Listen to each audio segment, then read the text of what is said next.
bienvenue, welcome, come on in.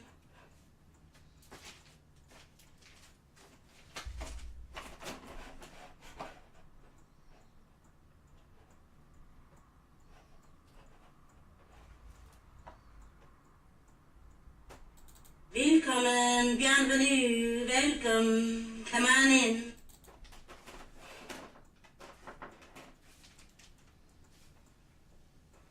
I woke up feeling like I really don't belong. I can't explain it. When I close my eyes, I see a strange reality.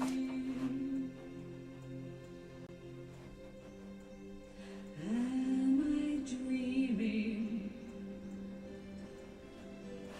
Or on the edge of remembering?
You wake up feeling like you really don't belong. You can't explain it, but when you close your eyes, you see familiarity. Are you dreaming? Or on the edge of remembering?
Okay, we are alive.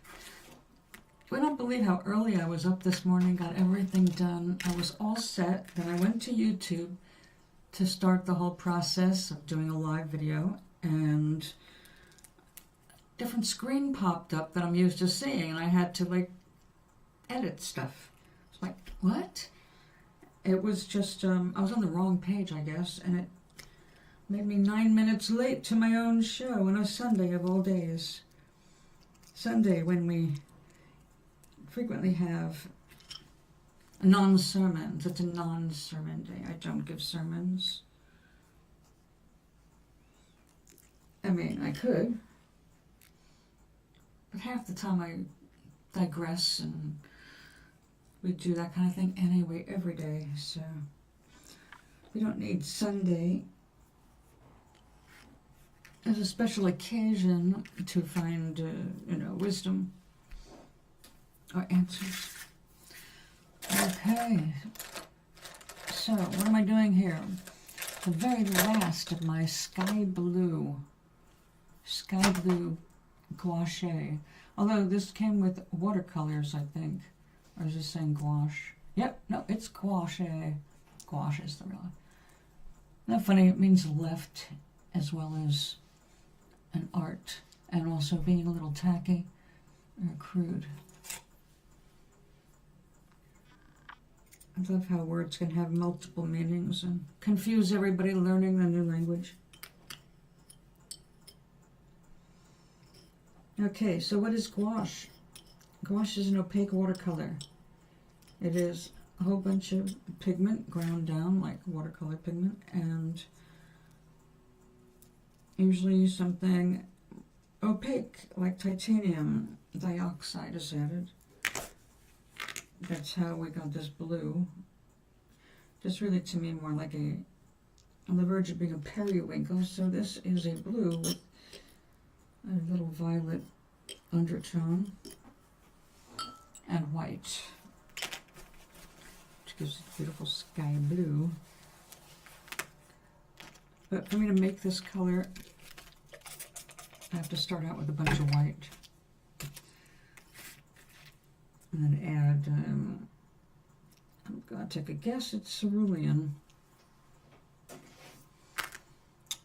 Okay, so this is one of the cards I put out to press last night so I could work on it, but it curled up a little bit sitting on the desk overnight.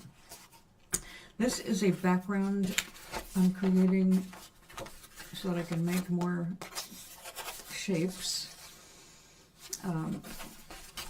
Turn these into trees that I can then put in backgrounds like that. So, yeah, we're going to have some fun with that. I still think it needs a little more as a future holiday tree. But I do need to get this down here where I can make it all one piece. That's the wonderful thing about watercolors and gouache. Most of them will reconstitute beautifully. You can let them dry in the tube, in fact, and just cut open the tube and you have your watercolor. So it's like no waste, whereas if this was acrylic, it hardens and that's it. It's a piece of plastic. Which, of course, is good for other projects.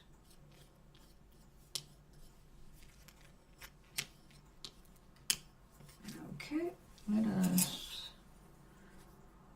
get all of it off.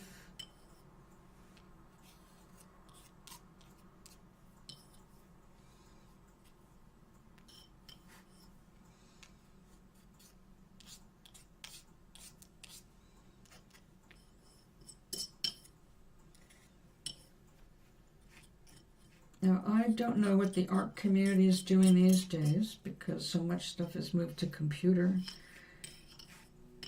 But when I was in the business as a salesperson and advisor on fine art materials, one of my favorite jobs ever in my life,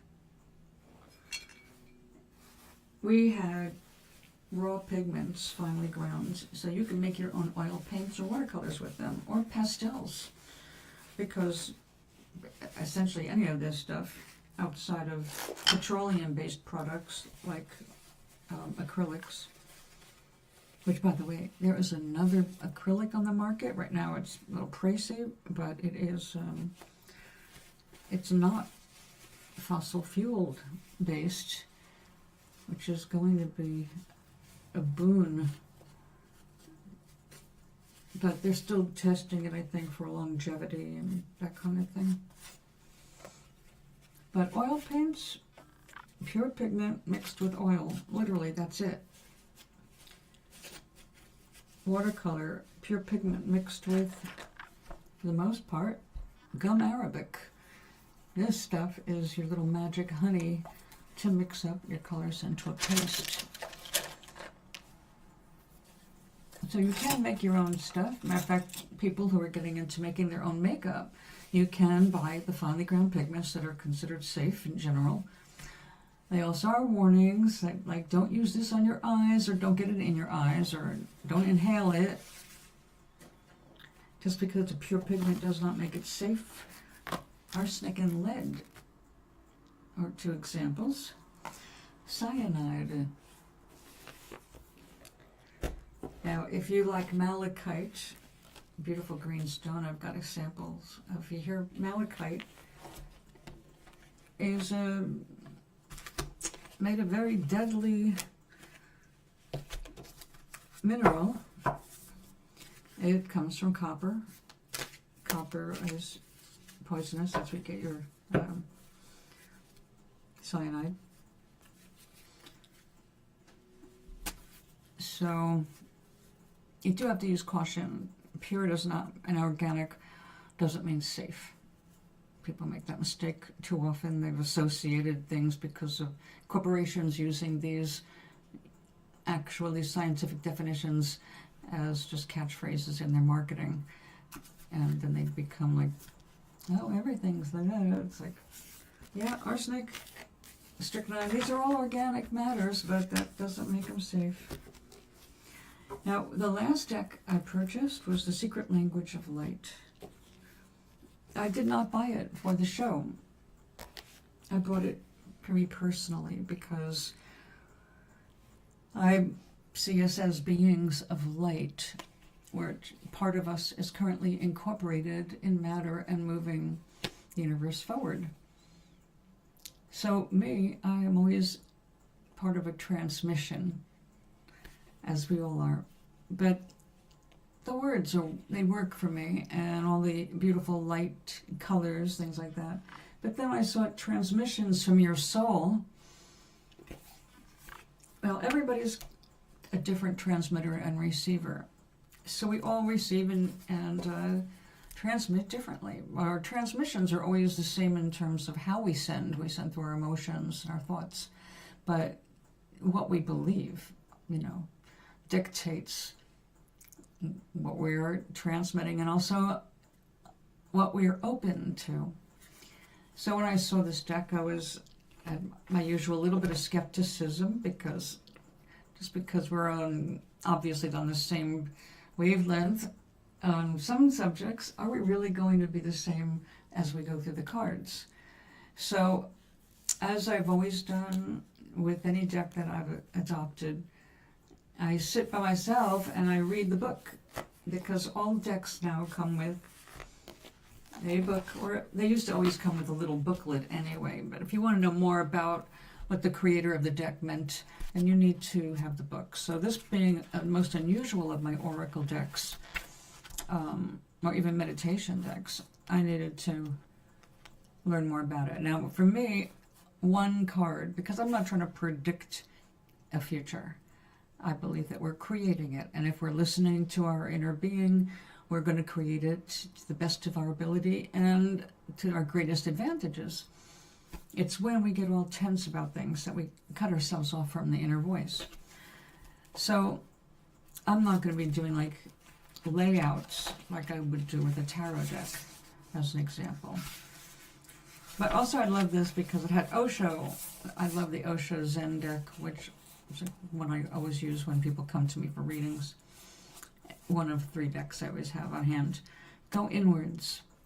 Find your inner space, and suddenly you will find an explosion of light, of beauty, of ecstasy, as if suddenly thousands of roses have blossomed within you, and you're full of their fragrance.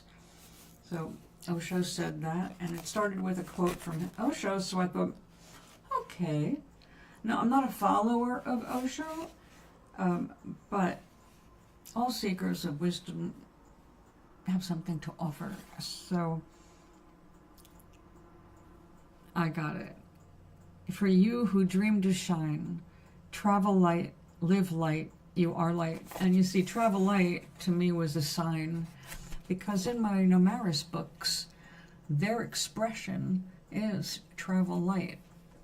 And they mean it in the highest sense, which most humans aren't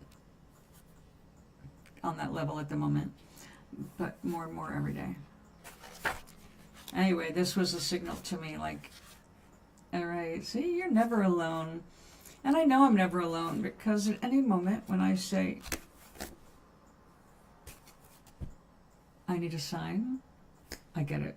I mean, there's not even hesitation. But when it comes to decks, you know, there are other people's thoughts made manifest into matter.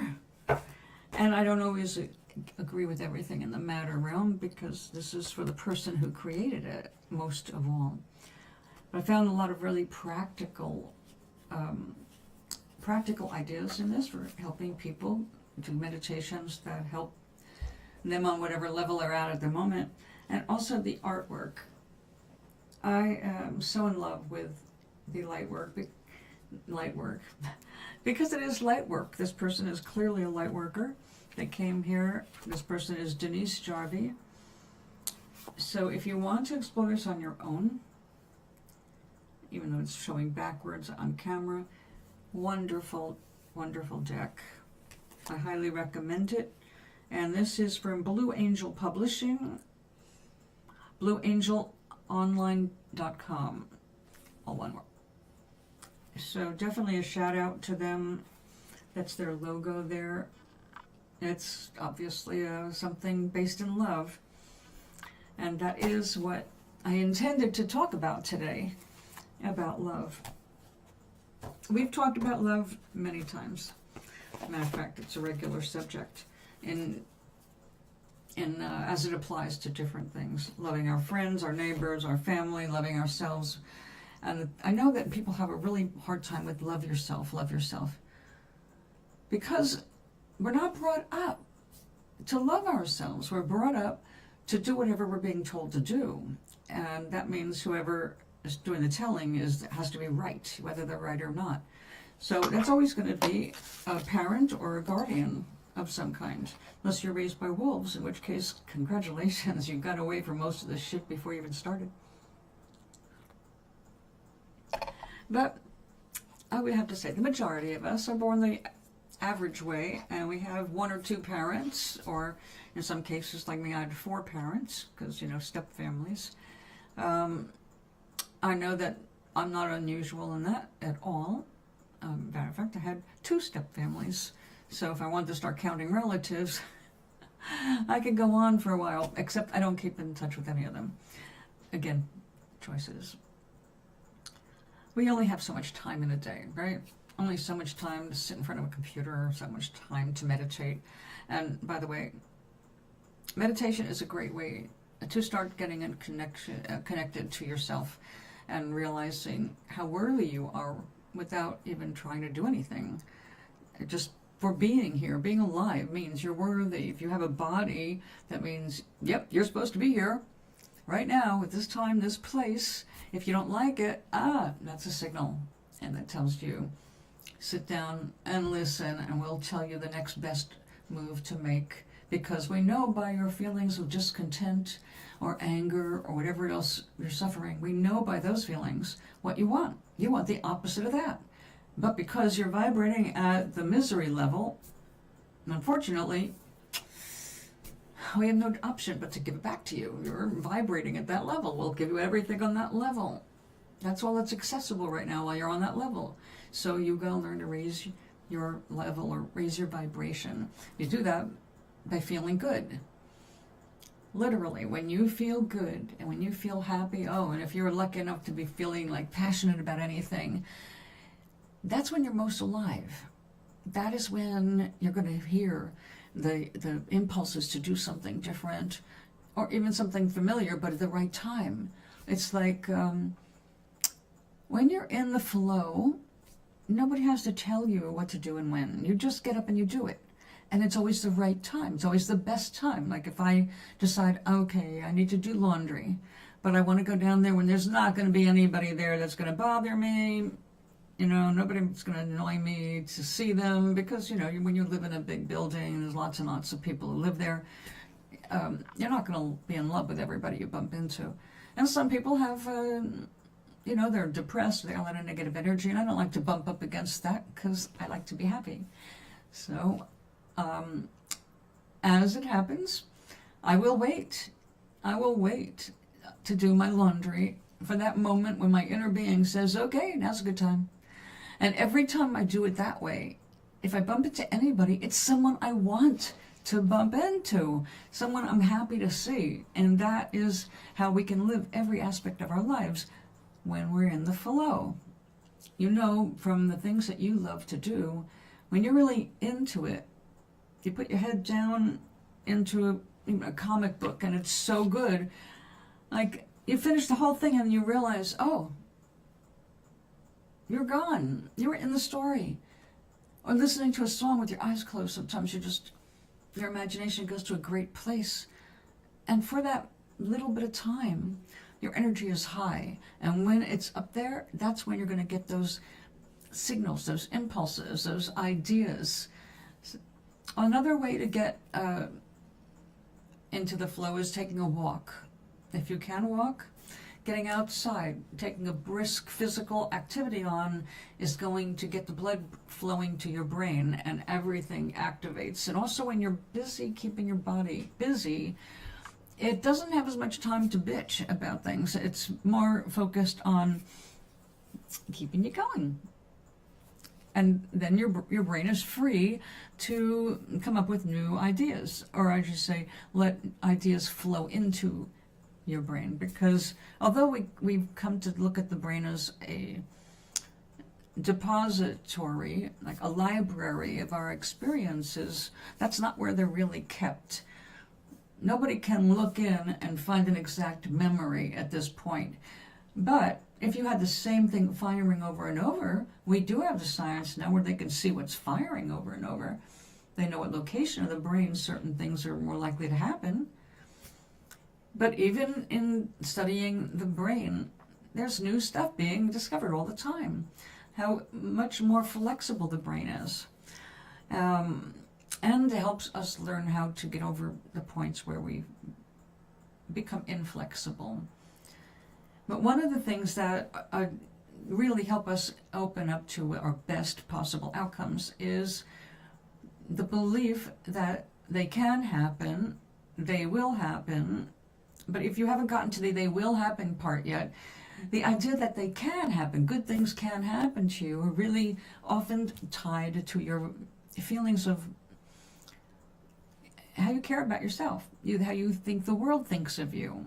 And by the way, no matter what you think the world thinks of you, you're wrong. You cannot tell what the world thinks of you unless they're actually, like with the president of this country, they're out there taking polls. Then there's numbers, that's different. But your friends, your neighbors, you might think that they're thinking about something about you, and they are way away from that. You're not even on the top 10. Most people are busy thinking about themselves. But when you are worried about how people think about you or feel about you, you're not going to be focused on you. You're focused on them. And that's when your self-esteem drops because you're always worried about, and then, like, we have a new person in our building, and I like her. Her self-esteem is very low, and she's used to thinking of herself in such a negative frame of mind, that she's stupid and she just, she's dumb. And I hear these words a lot when she's talking about herself. Everything that, just because she didn't know it. If you're not aware of things, it doesn't mean you're stupid. It just means you didn't hear about it. You didn't know about it. And the only thing you need is for someone to tell you about it, and then you know it. And then like, oh, okay. So, you don't have to be putting yourself down all the time, because you're judging yourself not by how you feel about you, but how you think others are thinking about you. And you're so worried about them, you're forgetting that you have feelings that deserve to be protected and expressed. I mean, they're your feelings. But we devalue ourselves all the time. I've stopped doing that to a huge extent. But every once in a while, I've catch myself wondering, oh, I hope I didn't look like an idiot in front of that person. I go, wait, you weren't an idiot. Okay, that's old thinking. That's 15-year-old insecure teenager kinds of thinking. When you realize that you're as awesome as everybody else, you think someone should be on a pedestal, maybe you're the one that needs to be on the pedestal and you're too busy putting someone else up there. You're not looking at what you've got to offer. Not to the world. You don't have to perform for the world, but for yourself. What do you like to do? What are you about? What are you interested in? Now, this person who had such low self-esteem, turns out she's a Reiki master. She's worked with energy. She knows how to flow it, but not to herself. So she's always going to reach a limit of how much she can flow because her heart is closed to herself. Like she's not worthy of the same healing that she offers to others. So I've seen this in the healing community all the time. It's pretty surprising with some people that they really don't have good self-esteem, and yet they're out there helping other people. So you don't have to have great self-esteem to actually do some good in the world. But if you want to receive the good for yourself, you've got to be more open about you. If you think that you're not lovable, why? Why do you think you're not lovable? That idea has to be put in your head. Someone has to do something or say something, usually very early on in your life, to make any child or anybody believe that they are not lovable.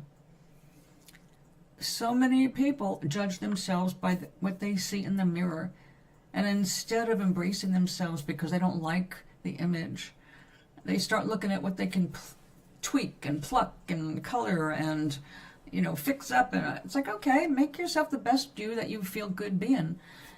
But if you feel like you have to completely restructure your face or your body to be lovable or to have anybody care about you, you're focusing on the wrong thing. People don't. Yes, it is true. People judge people by how they look initially, but those are the most shallow people. When you start to get to know somebody, if you get past what's the surface, you find some amazing people with great senses of humor, people who are really interesting to talk with.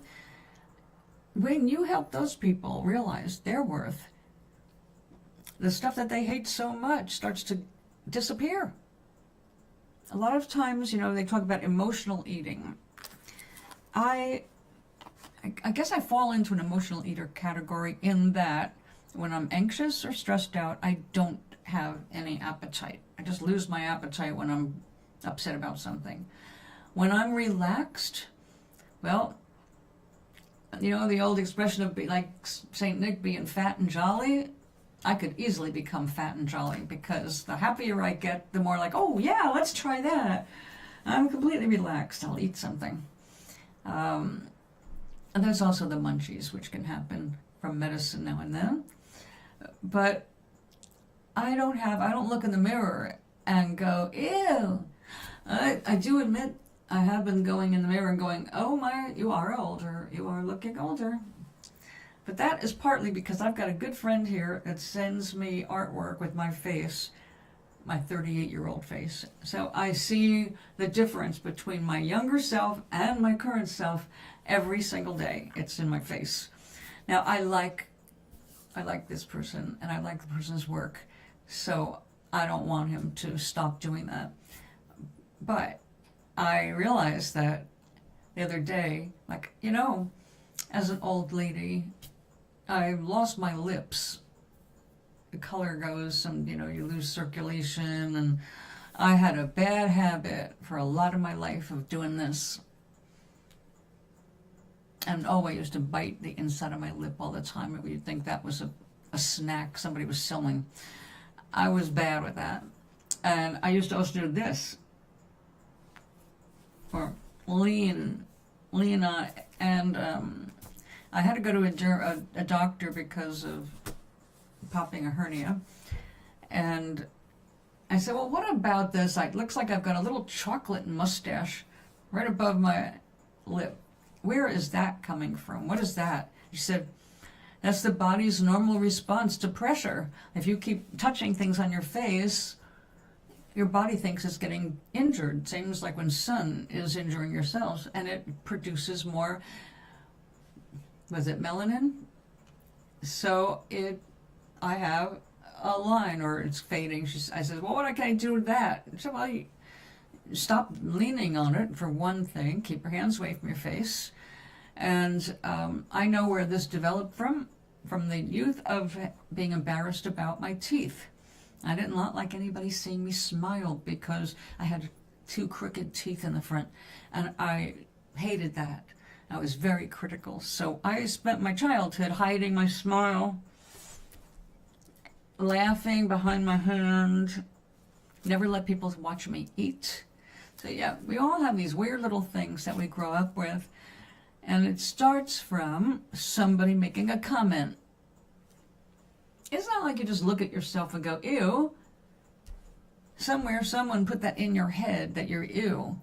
Something about you is wrong or not good enough. And though you can look around and find millions of people that look a lot like you and have the same exact kinds of, you want to call them challenges or whatever,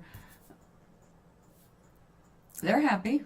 There's lots of happy people with the same, whatever it is you have. So what is the difference? Self-love. Appreciating yourself. Looking at yourself and going, okay, all right, well, I can fix that, can't fix that. I can't stop getting older without dying. You know, once you croak, you've stopped getting older, and that's not the wish I'm making. But we can just do so much more for ourselves. What do we like about ourselves? Look in the mirror, find something to praise. And yes, I know, it's always coming back to that. Why self-love? Because if you do not love yourself, then part of you will always believe that you're not deserving of having what you want. Whether it is a date with somebody or winning a lottery, whatever it is, you're not going to believe you're deserving because you're lacking something. And I have heard a lot of people over the year, because look, I did card readings for pretty much my entire life. And I did it professionally for a long time. And no, I was not one of those greedy people. And I did most of my readings, especially my early years, for free, on principle that I believe that aside from the cost of the cards, the only thing I was giving really was my time. Everything else was God-given. So God didn't charge me for my body or my intuition, so why would I charge somebody else to access that? Over time, though, I did learn that, well, your time is kind of important. If you want to write a book, you're going to need time to sit down and write. And if you're constantly writing other people's books, then you're not going to get one done for yourself. So I did learn not to give away the bricks to build my own house before I have at least halfway built my house.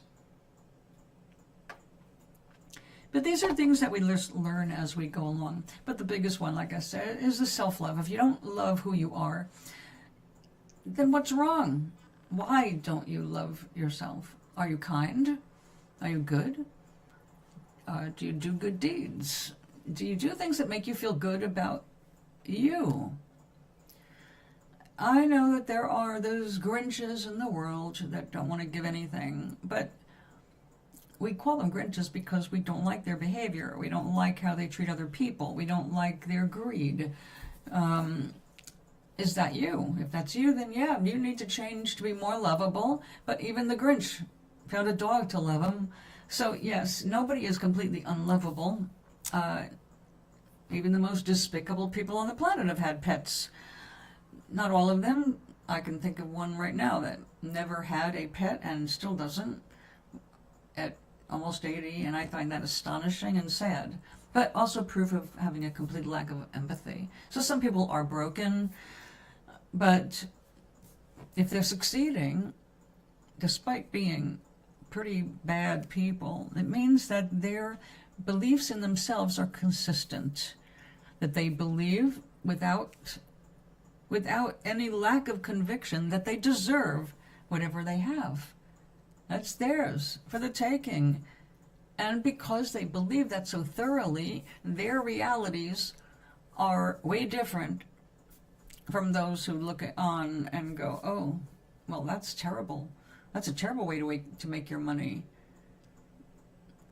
Well, that's why we say don't ever say that money is the root of all evil, because that's not the whole quote, for one thing. And the other thing is, if you make money evil and you think you're a good person, you will never have money, because you have equated it with evil, the opposite of what you want to be. Your underlying energy is not going to allow you to accumulate any money or anything of value if you don't believe that money's okay.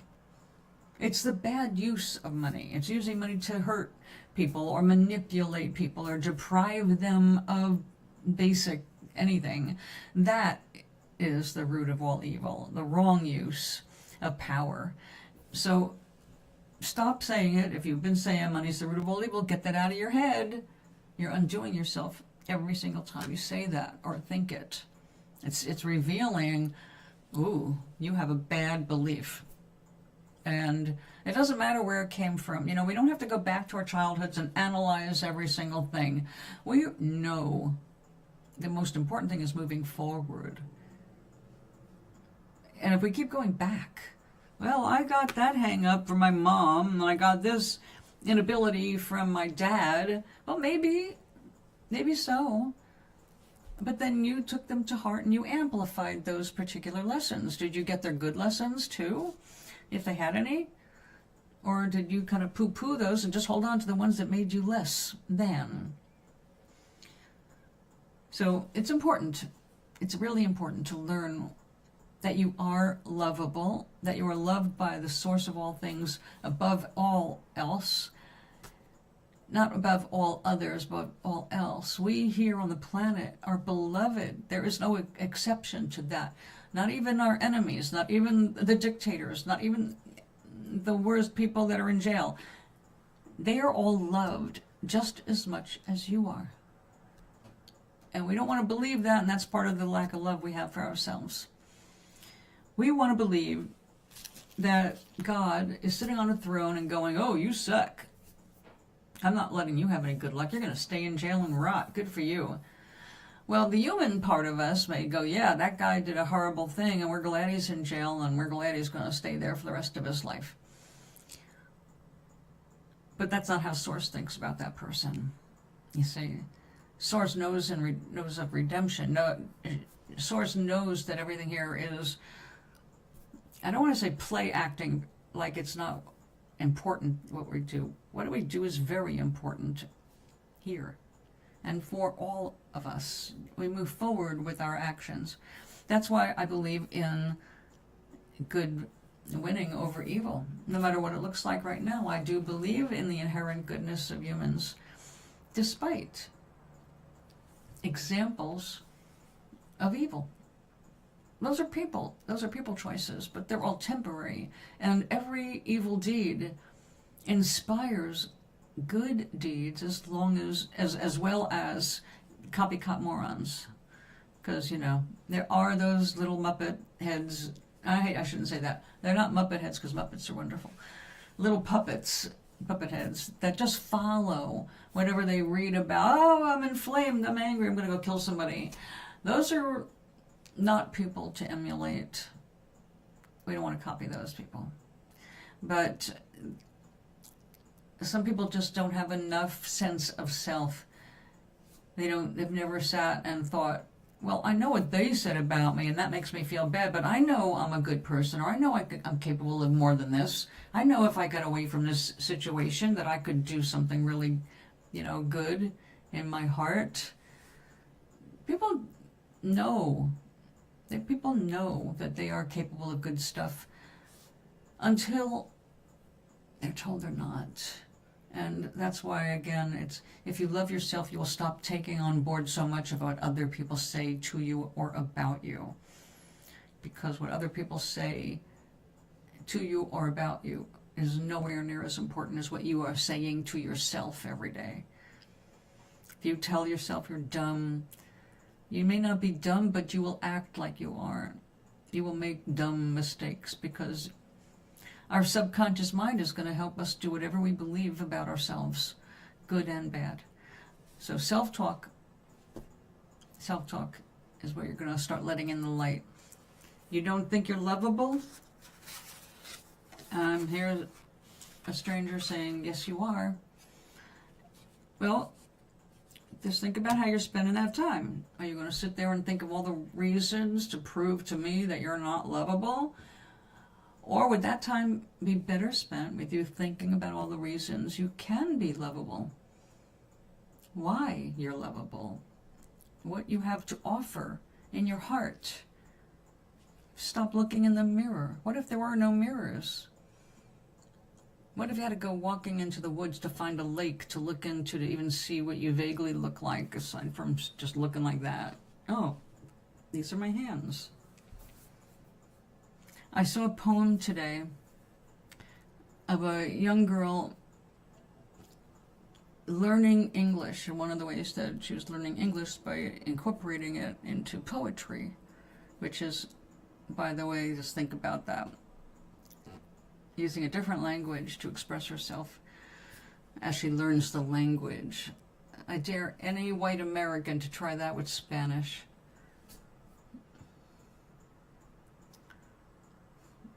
This girl was referring to a man's hands as his hand was a road map.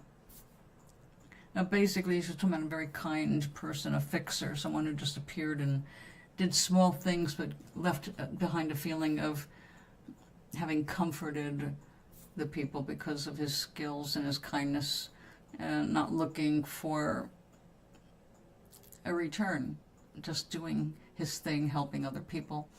So it was a really wonderful poem, and I was humbled by it as a writer. It's like, oh, these are not just beautiful thoughts, but the fact that she had to translate the thought into a language she's not using the same way that we do every day. It's like, that is just, that's a little more than art. You know, there's that element of love in her that is coming out to express herself so beautifully. So these are the little lights in the world. There are lights everywhere. If you are looking for the lights, you'll find them. When you want to find darkness and despair and people bickering,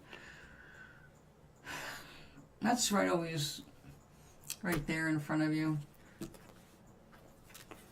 We've talked about that too. Why is it so evident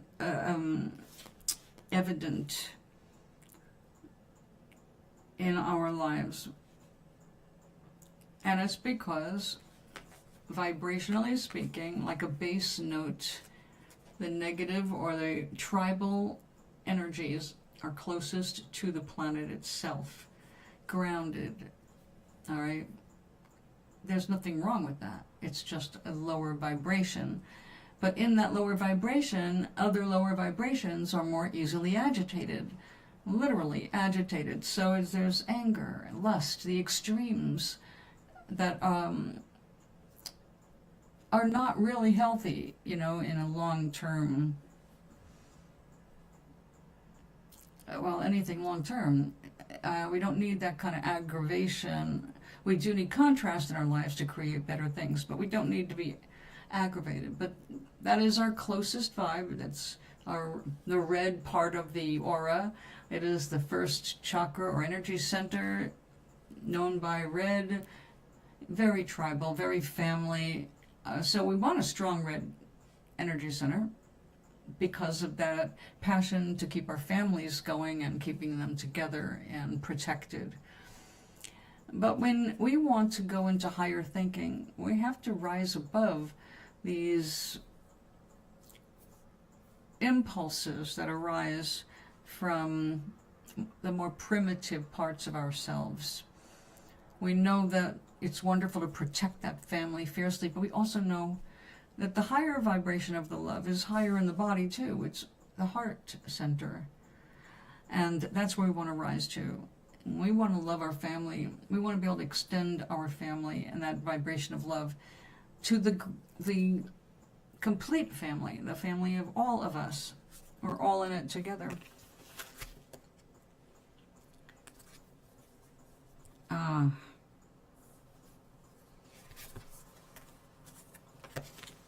Let go. When I see the sword and shield, I always think of Archangel Michael. It's been years since I read all the meanings and the meditations, so of course I have to look things back up. But I just opened it right to that spot. I guess we are supposed to let go. So what time is that? We got time.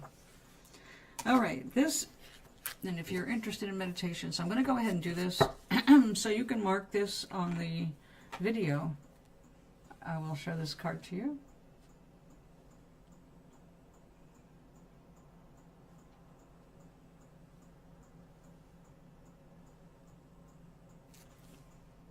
Take back your power and thrive. I'll have to put this down and face forward, so there you go. I'm going to read this to you. I think I need some help.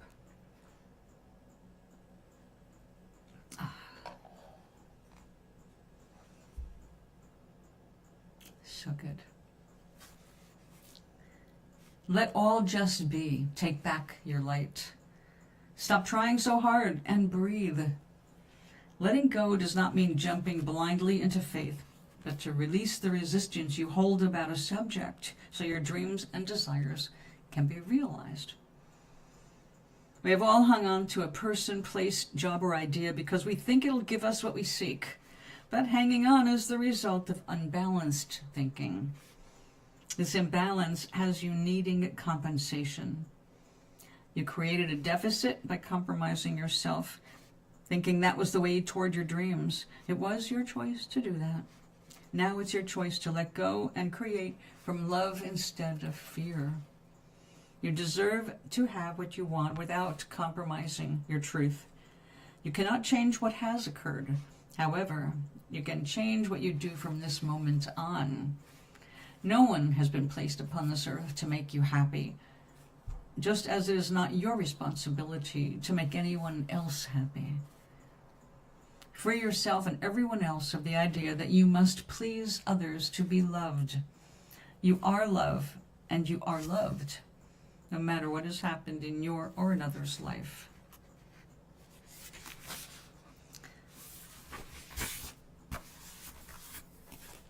Just think about that. We're not going to do a closed eye meditation because, well, for one thing, there's nobody here. Well, I think there's one person here. Hello, one person. Thank you for being here. Yeah, the truth will set you free. The most important truth of all is that you are beloved to the Creator. If you want to say creational force, the source of all things. It does not have to have a religious connotation. Just be. And remember, that which makes you fearful, it's from humans. The only ones who introduce fear is humans. That which we call God or Source has only love and does never instill fear. Even in a dangerous situation, you will feel the impulse, if you're in tune, you'll feel the impulse to change what you're doing, go move to the left, move to the right, do something, but it will never say be afraid, because fear just freezes you. You can't think when you're afraid. You can't make responsible choices when you're full of fear. In fact, that's when we do our stupidest things.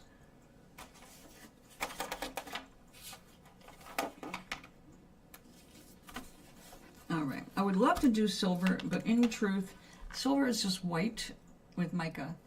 It's not going to really show up. And that which they call silver is gray.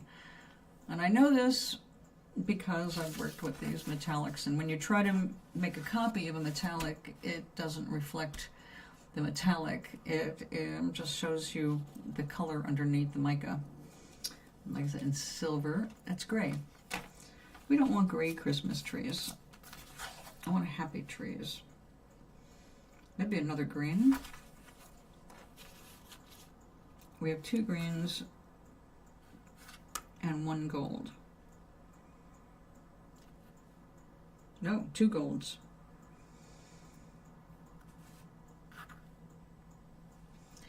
All right, what else do we have in a green?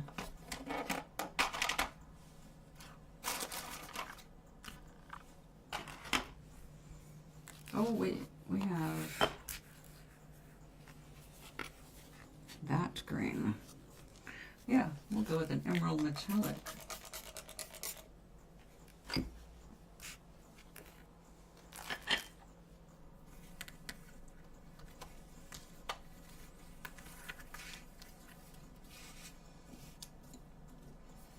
So, one lovely person.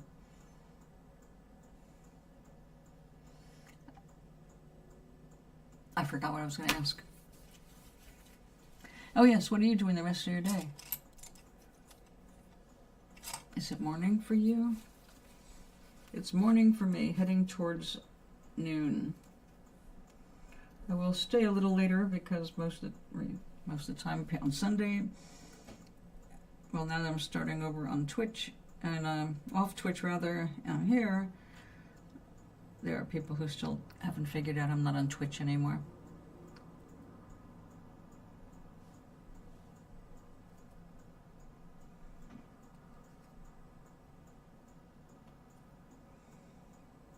Oh.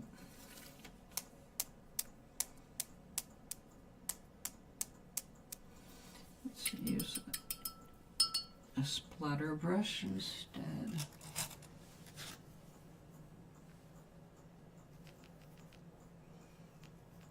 And get that out of the way. We don't need the green on that.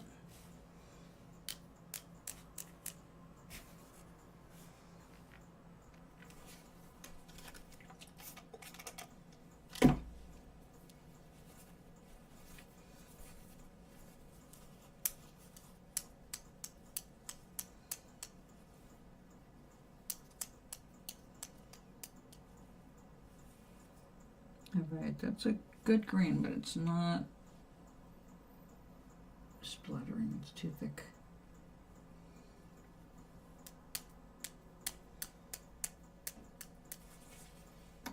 Let's cover the tea. I have gotten paint in my tea before. Someone said, have you ever put your brush in the tea? And I said, no, but I have occasionally ended up with a little splatter.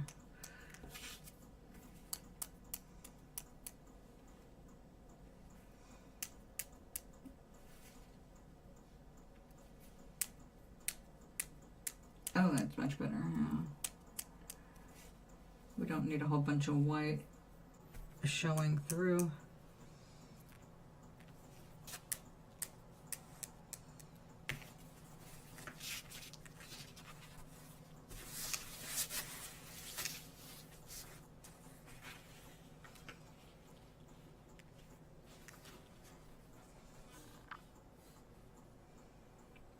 Yep, we still need some more.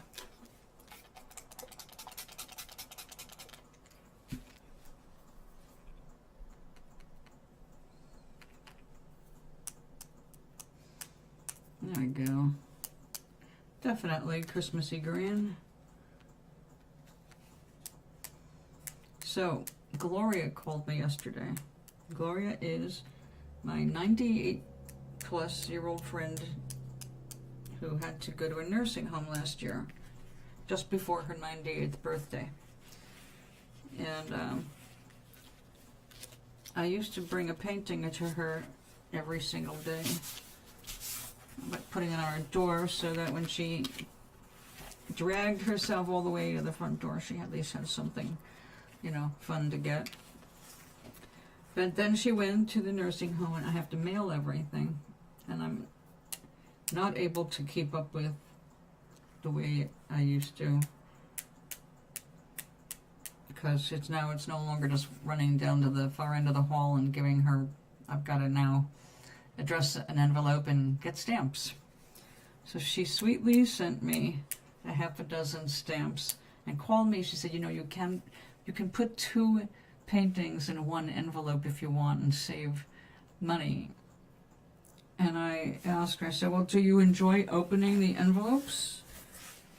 And she said, oh yes, it's the only mail I get. I said, well then I'm just going to keep putting one in an envelope. I don't mind getting the extra stamps. And then earlier this year, my stepdad ended up in a nursing home at 93. So now he gets one a week. And he was all the same thing. It's like, you don't have to do this. I said, do you enjoy it? Oh, yes. I think you should make these into little cards and all that. It's like, if you enjoy it, then the purpose is done, and I take pleasure in doing it. So we both win. Shut up and accept the gift, which he appreciated.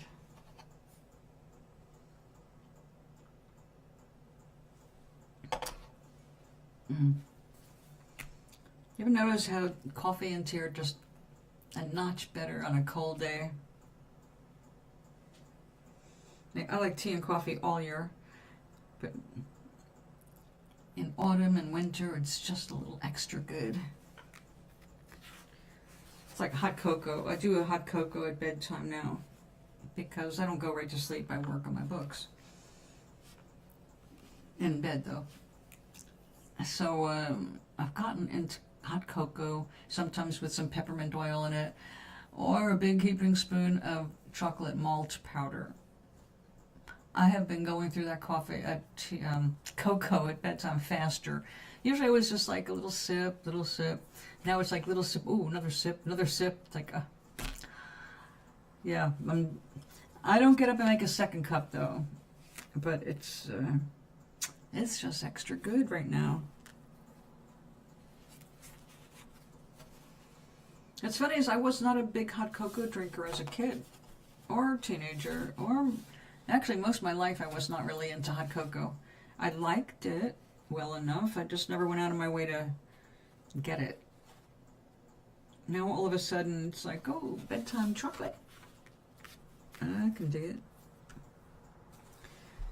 Alright, we've got plenty of green now, although that needs a big, no.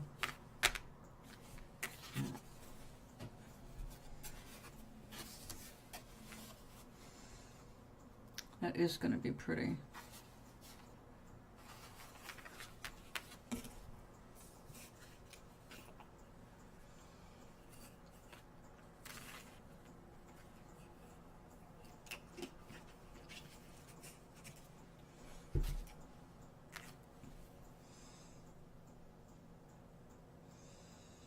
Maybe a little blue.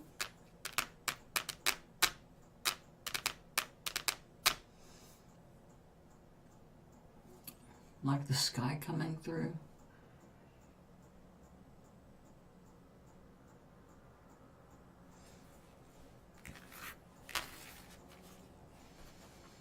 No, I think we're just going to leave that.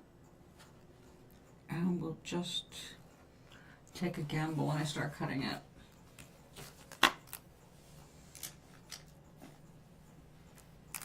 Okay, that's one down.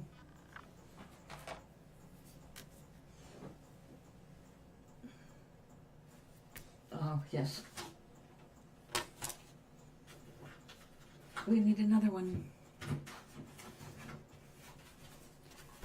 So, tomorrow is Monday. And we have, in our community, a bingo game on the last Monday of the month. Now, it's not just a game. It's also a time to share food. Now, as Americans are aware, a bunch of seniors, pretty much every senior in the country who relies on supplemental nutritional health benefits, aka SNAP or food stamps. It's because we used to start off like these pieces of paper that look like fake money. Coupons that you could take to a grocery store and get some food when you didn't have anything. So it held on to that name, food stamps, but it's just a little debit card, and once a month we get a small amount of money, not a generous amount of money, a small amount of money. It gets deposited into that little account, and then we can go shopping. I definitely am one of those people reliant on that. But when this particular administration was voted in, which I still don't believe, I knew that we were going to be in the situation we're in now because, well, they promised to put us in this position. So I started saving up food so I could last a couple months, even up to 3 months if I have to. Who knows, with my cleverness, maybe even longer if I have to, but I won't have any fresh veg other than what I grow. And I am growing things. Not a whole lot, because I just have windowsills. But you can do a lot more than we think on a windowsill. Matter of fact, in a dark closet, people think growing things requires, good nutrition, requires a bunch of grow lights. And as an ex-cannabis grower, it's true. You're going to grow something like cannabis, you need grow lights. You're not going to get away with it indoors without that. But when you're growing sprouts, sprouts like the dark. And you know what else likes the dark, actually? A few things. Endive likes the dark, and celery. Celery grows, in the field, but if you can protect the stalks from direct light, they'll get lighter color and they will be less bitter. So with sprouts, you can grow them in a jar in the dark. Takes a few days, and rinse them every day a few times. And then you can, if you want to get a little green, just for color, or a little chlorophyll, you can put them in the indirect sunlight for a few hours before you put them in your refrigerator, or just eat them. So you don't need a bunch of light, you just need a little bit of vague sunlight to green them up, but you don't want them really green because they're sweet until you get them too much chlorophyll, and that makes them more on the bitter end. So you don't even need light to grow some healthy food. In times of struggle, seeds are really, really vital. You'll get really compact nutrition in just a little, I say that broccoli sprouts are especially healthy. Matter of fact, a broccoli sprout is healthier than the full-grown broccoli, which is, to me, they say all the energy that goes into that plant is in that little bit. Well, I don't know about that. I don't know how they measure that, but I do know that having your own ability to grow some of your own food in your very limited space is it's a real helpful thing. It's a survival thing. Okay, so now I want something that's a little bit more playful. We got the greens and golds over there. How about we do some pinks?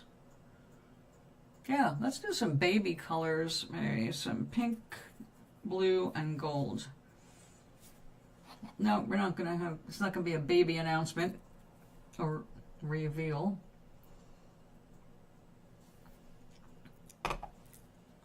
But more playful take on,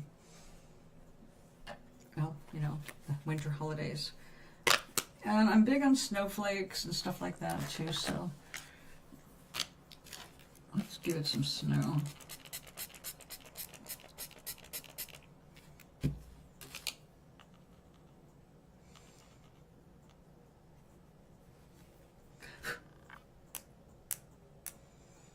Oh, nice and juicy.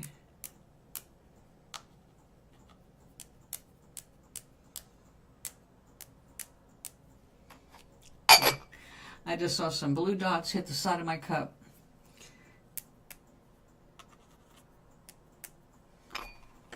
Good. But not in the cup. Yay! Yay!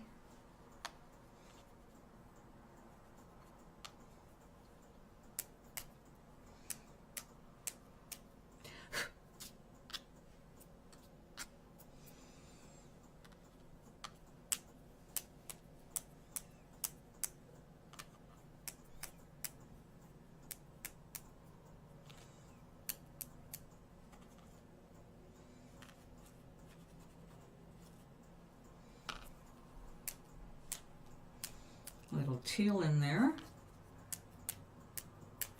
Little overrun of the blue and the green. We've got a pretty nice secondary color.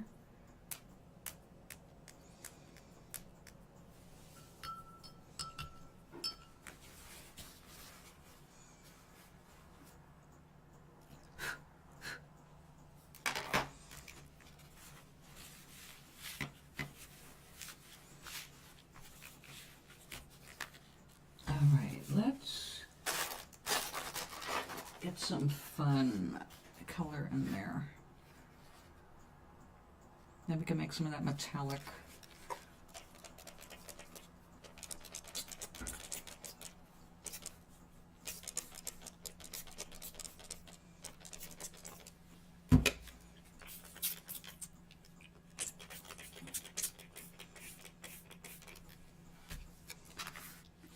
Okay. I think we're going to use little rose quinacridone.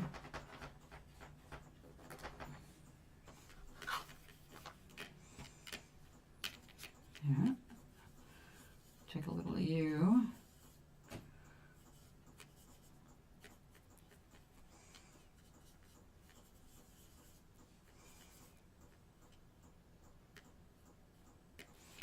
All right.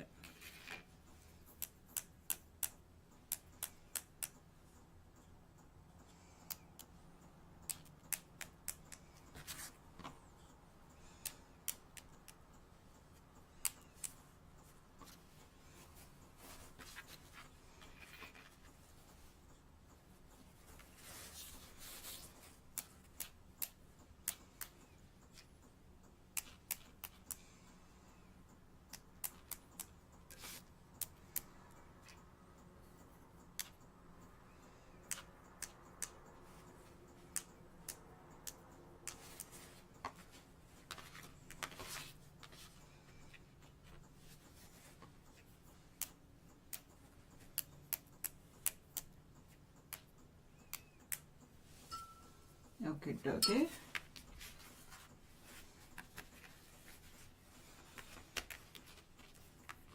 Nice and transparent.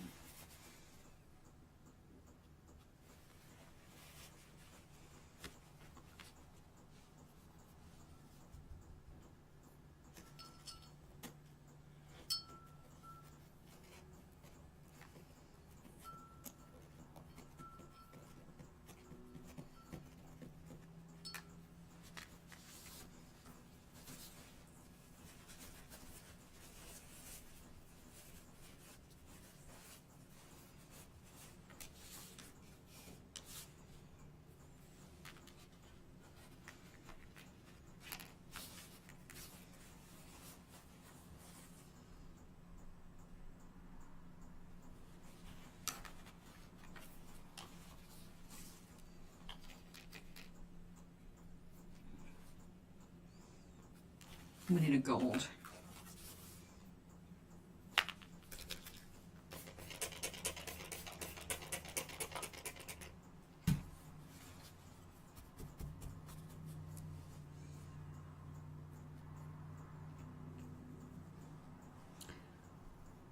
Yep, that soaked it up right fast.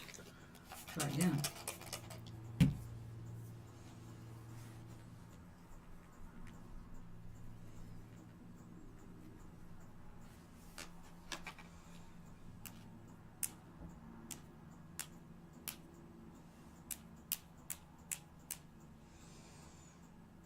Gotta be careful.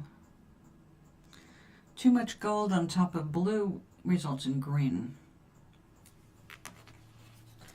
We have a little teal in here already.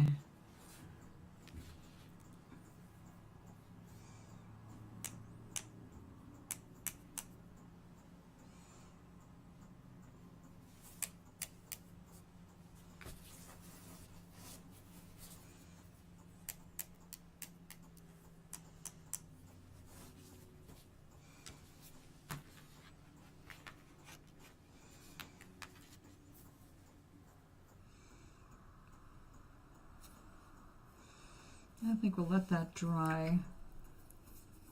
We'll come back to that this afternoon after I have had lunch, because my only duties today are, well, I could always do cleaning, but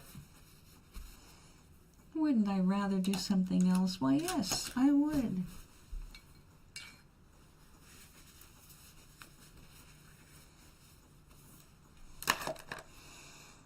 Okay, so we've got two backgrounds that are going to get cut up and turned into trees to go on the other backgrounds.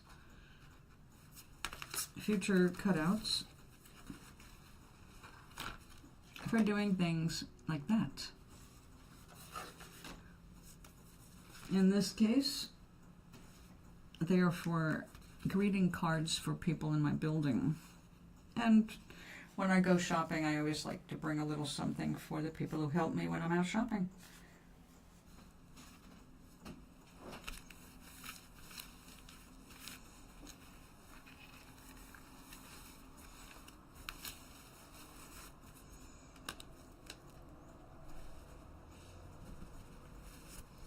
All right, you dry so we can use you again. And now,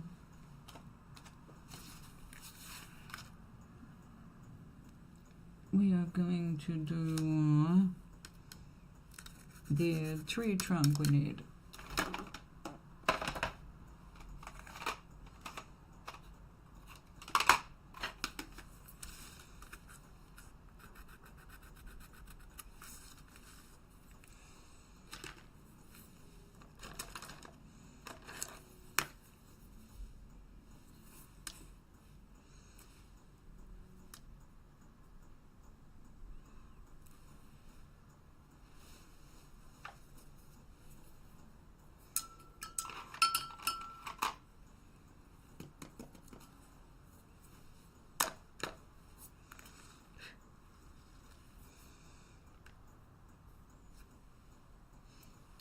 Okay,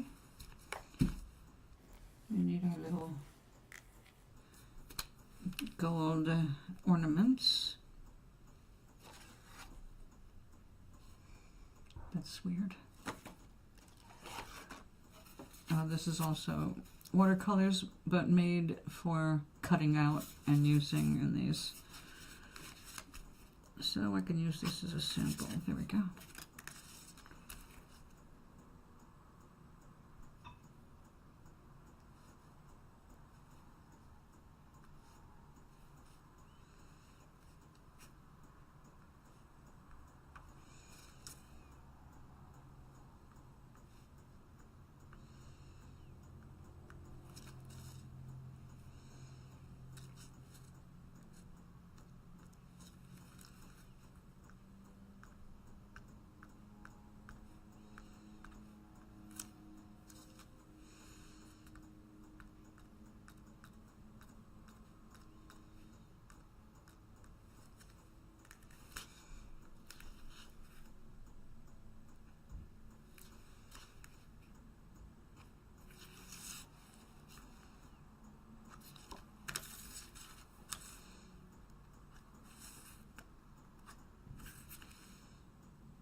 Okay, now you have to dry.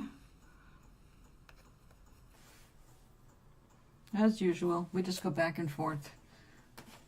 I have to let things dry before you go back.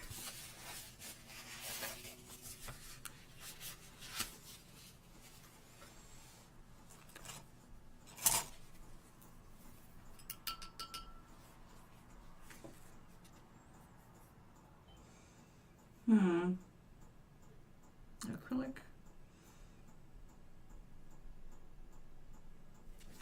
You know what? Maybe so.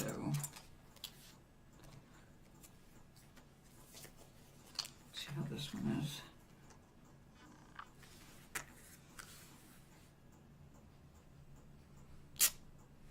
And that's what I hate to have happen.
just move things around to dry.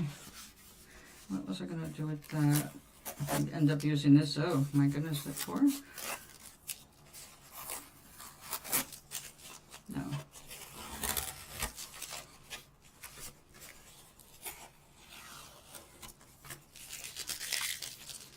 That's so strange. This is so ugly, but close up, it's actually pretty cool. The oranges, the golds, and the purples do some weird stuff there.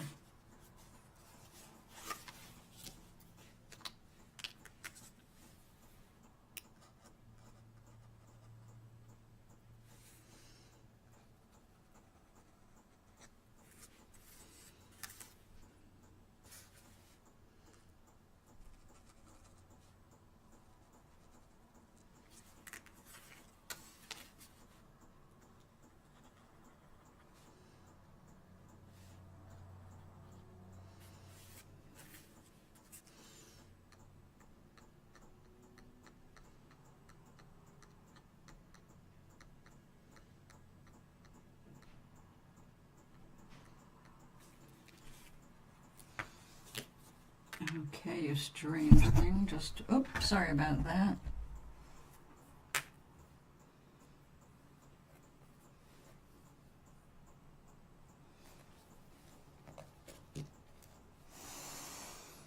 Okay.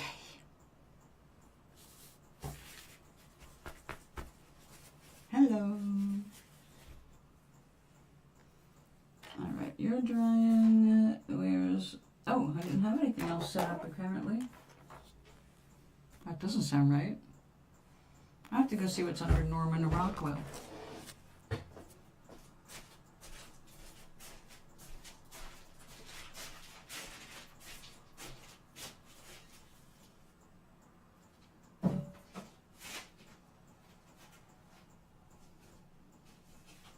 Aha.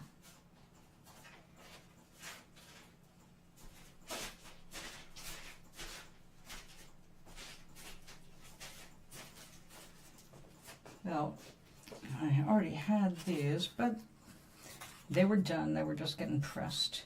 This one needs help.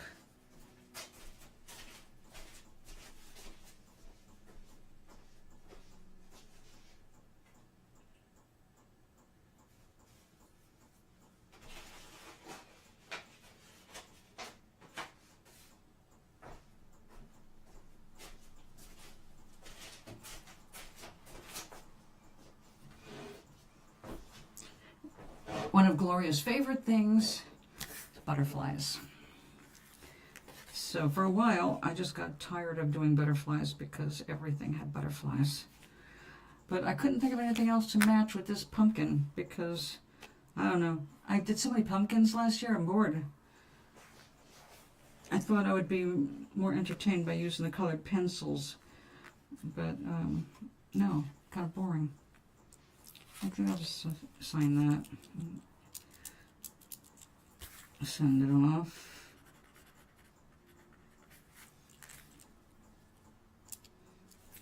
Because we have to have things to mail tomorrow. No. You stay there. You stay there. And we need to get some more paper ready. What's wrong with this picture? Ah, okay. You must tape them off.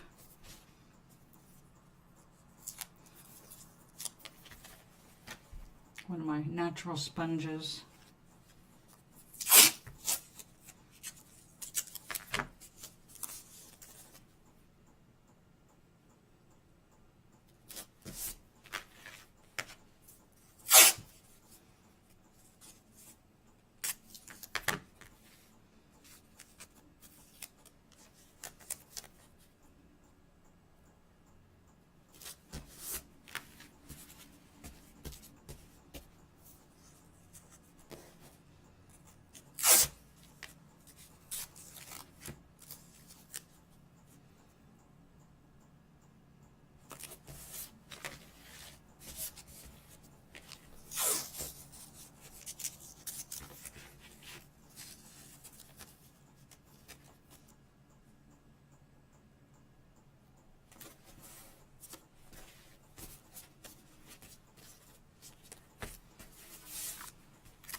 to wash the paint off that cup.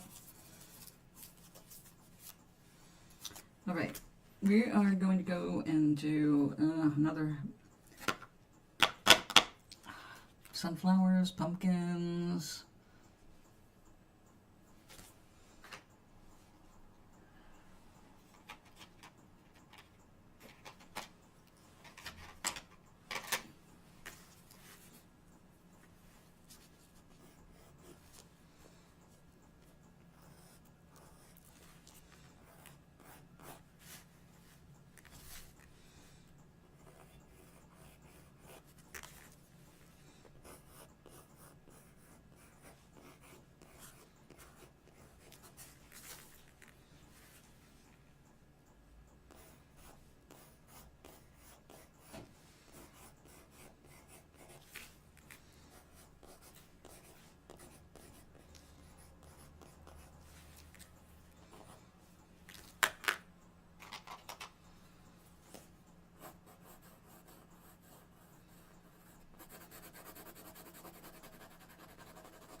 Now, if I was using regular colored pencils, which I only use 1 hour a week, not here, I would have multiple yellows to choose from.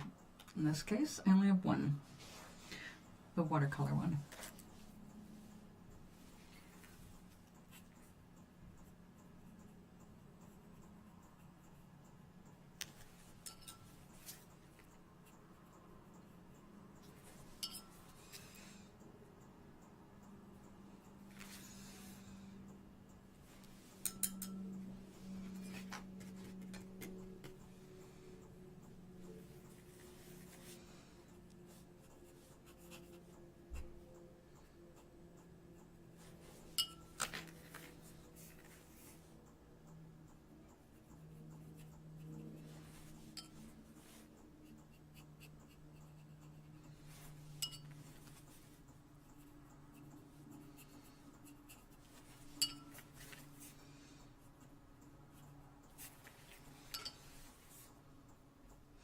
We will be using watercolors to get our variations instead of pencils. I just need the pencils to kind of give me my foundation.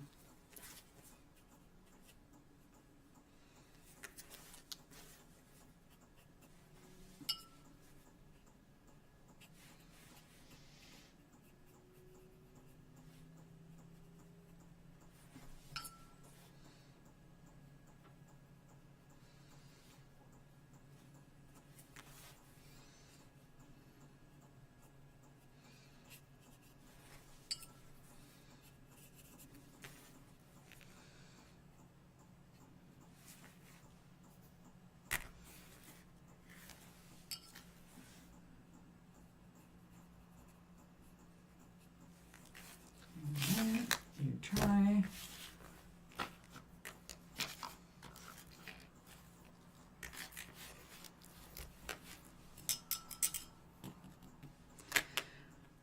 Oh, this one we are going to probably use more for the holidays.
This is my most beautiful silver.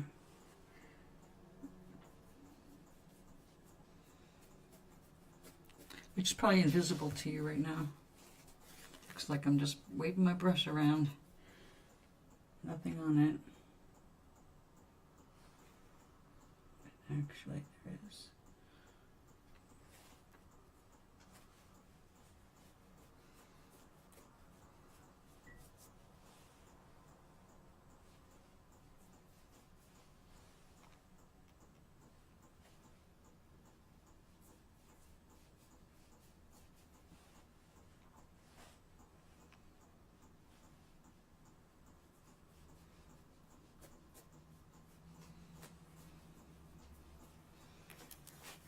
Alright, oh, you can see that on the right angle.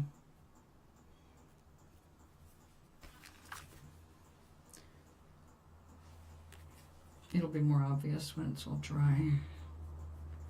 But you won't see that until later or tomorrow. Because I might be in the mood to cook or bake. See, for our bingo nights, I like to contribute a dish. If not a food dish, then a dessert. Usually the people who volunteer food are only supplying things like hot dogs. Or things that are very, very, very heavy in mayonnaise. So on those nights I like to eat before I go down. Or supply the food, so I know I'm eating a good meal. Alright, just waits until later. We've got lots of sunshine, so things will dry nice and quickly.